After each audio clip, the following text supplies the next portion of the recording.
Assalamu alaikum, dear viewers. Are you a Muslim woman who is going through a divorce? If so, you are not alone. Millions of Muslim women around the world go through this experience every year. But there is always hope, especially for us Muslims. Being hopeless is simply no option. You have to be resilient, you have to face this post divorce stress and other challenges. But there is one important thing: don't try to take all of it on your own self. Don't try to deal with it single handedly. Maybe you think that's a great and courageous thing to do, but this is not advisable for most of us humans. However self reliant and proud you are, you must seek help. And it's no sin. In fact, it's the most rational and right way to go through tough times. But who should you seek help from? That's the most important and crucial question. And the answer is your first and foremost preference must always be your close family and friends. If some of them have distanced themselves after seeing you in trouble, don't think this is something unusual or unnatural. In fact, most of us do this. We are companions of a good time, and when someone is in trouble, we steer clear of them. We distance ourselves from them so as to save ourselves from trouble. Yes, this is a very selfish thing to do, but this is what most of the humans do. So, whatever the case, it is always your close circle you should trust the most for all your financial, emotional, and other needs. And you must, in fact, demand support from them. Make them help you if they are not doing it voluntarily. Don't forget that we humans have some rights on each other, and it's your right on your kin, on your friends. Here is another important thing to keep in mind. When you are emotionally weak and hurt, some people will definitely try to exploit the situation and take advantage of you.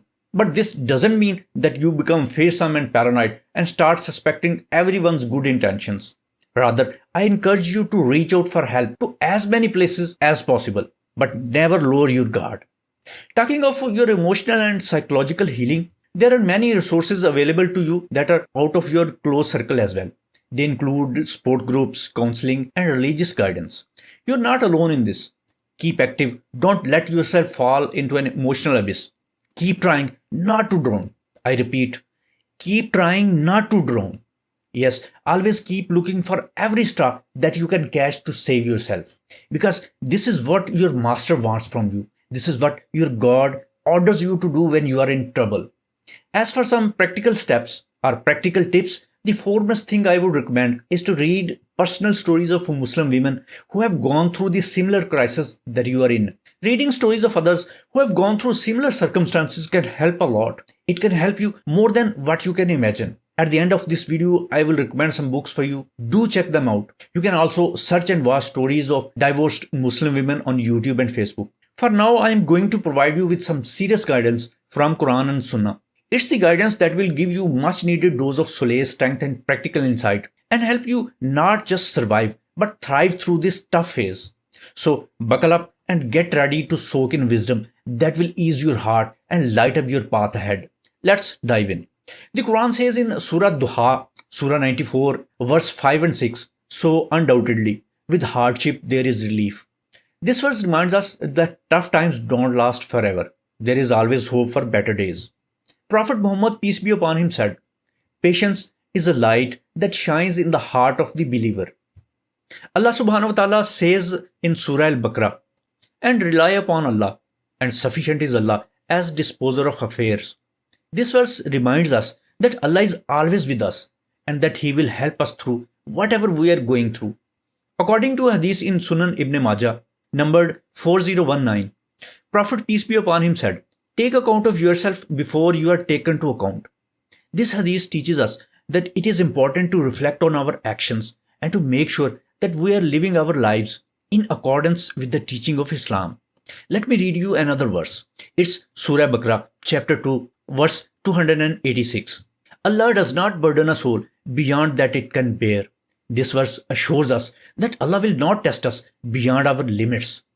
According to a Sahih Muslim hadith, the Prophet peace be upon him said, how wonderful is the case of a believer.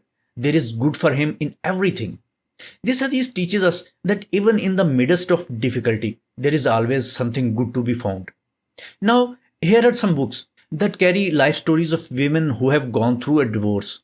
You will find in these stories strategies to cope with the problems that women have to face after divorce. But here's the disclaimer.